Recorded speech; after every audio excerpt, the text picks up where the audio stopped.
Hey guys, இன்று நாம் இந்த காணொளியில் பார்க்க இருப்பது அரைக்காசு அம்மன் கோயிலாகும். இது தமிழ்நாட்டில் உள்ள புதுக்கோட்டை மாவட்டத்தில் தான் இத்திருக்கோயில் அமைந்துள்ளன.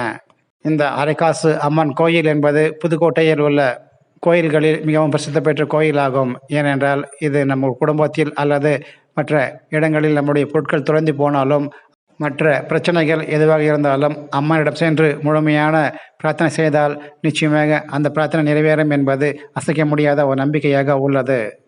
ஆதி காலத்தில் இந்த கோயில் உள்ள இடத்தில் அதிகமாக மகிழ மரங்கள் நிறைந்த ஒரு காடாக காட்சியளித்தன.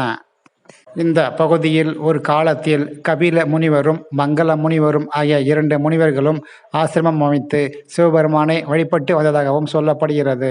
இது பற்றிய ஒரு சிறு கதையும் உண்டு. அதாவது, தேவலோகத்தில் இந்திர சபை கூடிய நேரத்தில் அனைத்து தேவர்களும் முனிவர்களும் சரியான நேரத்தில் வந்தடைந்து விட்டனர்.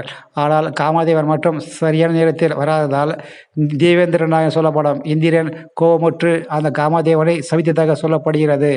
அதாவது, இந்த பூலோகத்தில் காட்டு பசுவாக தோன்றி நீ வாழ வேண்டும் என்பதே அந்த சாபமாகும். இதனால் வேதனையுற்ற காமதேவன் இந்திராணியின், அதாவது இந்திர தேவனினுடைய மனைவியாகிய இந்திராணியின் வழிகாட்டுதலின்படி அவர் இங்கு தோன்றியதாகவும் நம்பப்படுகிறது.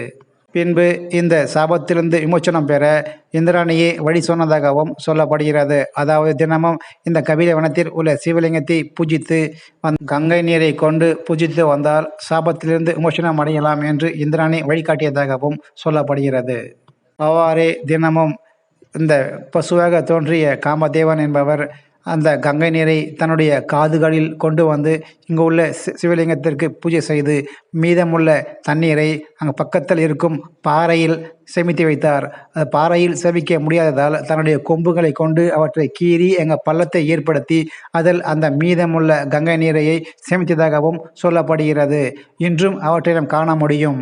இன்றும் அந்த பள்ளத்தில் இருக்கும் நீரை கங்கை நீர் என்றே அழைத்து கொண்டு வருகிறோம். இந்த பசுவுடைய பக்தியை சோதரிப்பதற்காக இறைவன் ஒரு சோதனையை நடத்தியதாகவும் நம்பப்படுகிறது. அந்த பசு பூஜைக்கு செல்லும் பொழுது அதற்கு எதிராக புலியாக உருவமெடுத்து வந்தார். அதன் பிறகு புலி தன்னை சாப்பிடப் போகிறது என்று பசு அறிந்ததும் புலியிடம் ஒரு வேண்டுதலை வைத்தது. தான் இறைவனை பூஜித்துவிட்டு பின்பு திரும்பி வருவதாகவும் அதன் பிறகு தன்னை கொன்று பசியை தீர்த்து கொள்ளுமாறும் பசு புலியிடம் வேண்டியது. உடனே புலியும் அதற்கு சம்மதம் தெரிவித்தது.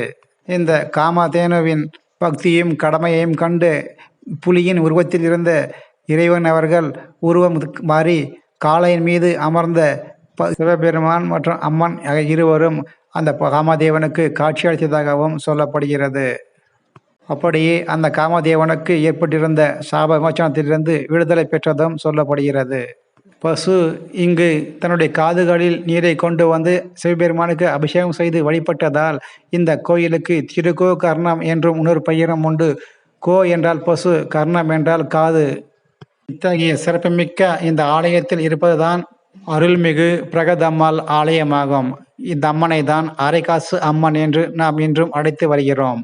இந்த அரைக்காசு அம்மன் என்று அழைப்பதற்கு ஒரு காரணமும் உண்டு. ஆங்கிலேய காலத்தில் சமஸ்தான மன்னருக்கு காசு தயாரிக்கும், அதாவது நாணயம் தயாரிக்கும் உரிமை வழங்கப்பட்டது.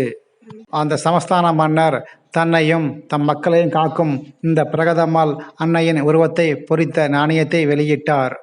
அதன் பிறகு அந்த நாணயத்தை பார்த்த மக்கள் அனைவரும் அம்மா காசு என்று அழைக்க ஆரம்பித்தனர். அதாவது அம்பாள் காசு என்றும் அது பிறகு மருவி அரைக்காசு அம்மன் என்றே அழைக்கப்பட்டது. அந்த செம்பு காசை மக்கள் தன்னுடைய பூஜை அறையில் வைத்து வேண்டினால் களவு போன பொருட்கள் மீண்டு வரும் என்பதும், மேலும் ஐஸ்வர்யம் பெருகும் என்பது மக்களுடைய நசைக்க முடியாத நம்பிக்கையாகவும் அந்த காலத்தில் இருந்ததாகவும் சொல்லப்பட்டது. மேலும் இன்றும் பல மக்கள் இந்த செயலை கடைபிடித்து வருகிறார்கள். குறிப்பாக இந்த ஆலயம் என்பது மலையை குடையப்பட்டு கட்டப்பட்ட ஒரு ஆலயம் என்றும் சொல்லப்படுகிறது. மேலும் அனைத்து மாதங்களிலும் இங்கு திருவிழாக்கள் சிறப்பாக நடைபெற்று கொண்டிருக்கின்றன. ஆகவே இந்த நகரத்திற்கு திருவிழா நகரம் என்றே அழைக்கப்பட்டு வருவது சிறப்பாகும். தினமும் 6 காலை பூஜை நடைபெறும். சித்திரையில் வரும் சித்திரை பெருவிழா, வைகாசியில் வரும் வசந்த விழா, காமதேனுக்கு மோட்சம் கொடுத்த ஒரு திருவிழாவும் இங்கு சிறப்பாக கொண்டாடப்பட்டு வருகிறது. நவராத்திரி விழாவும் இங்கு சிறப்பாக கொண்டாடப்பட்டு வருகிறது. இந்த ஆலய பக்தர்களுக்காக காலை 6:30 முதல் 12 மணி வரையிலும், மாலை 4:30 முதல் இரவு 8:30 மணி வரையும் திறந்திருக்கும்.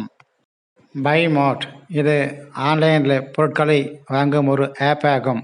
இந்த ஆப் பயன்படுத்தி தங்களுடைய வீடுகளுக்கு வேண்டிய மளிகை பொருட்களை ஆர்டர் செய்து பெற்றுக்கொள்ளலாம்.